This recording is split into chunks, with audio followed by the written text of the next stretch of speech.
જય જવાન જય કિસાન। આજે ડુંગળીને લગભગ 16-17 દિવસ થયા છે અને ડુંગળી અમે જ્યારે 10 તારીખે વિડીયો બનાવ્યો હતો ત્યારે માઇક્રોઝા નાખવાની વાત કરી હતી।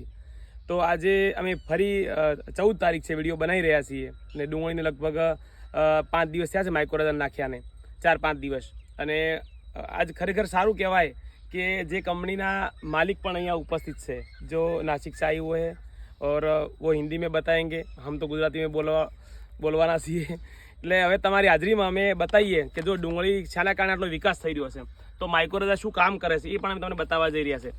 જો આખી ડુંગળી તમને ઉખાડી બતાવવાની છે આજે।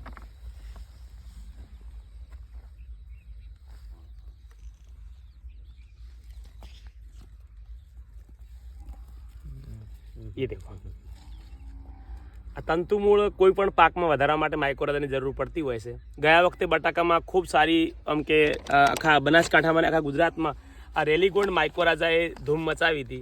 आ वखते पण माइक्रोझा अमे तमने आपवा जई रह्या, थोडुं खाली पेकिंग बदल्युं छे, पण बाकी माइक्रोझा एनोय माइक्रोझा आवशे। अने कोईपण पाक तमाकू होय, एरंडा होय, बटाको होय, रायडुं होय, गमे ते पाकमां माइक्रोझा फरजियात वापरजो। माइक्रोझा ट्राइकोडर्मा ये पण आ वखते रेलीगोल्ड कंपनीनुं ज, बीजी कोई कंपनी नहीं। तो सर आपका मैं शुक्रिया अदा करता हूँ। पहले तो आप आज आए हमारे फार्म पे, थैंक यू।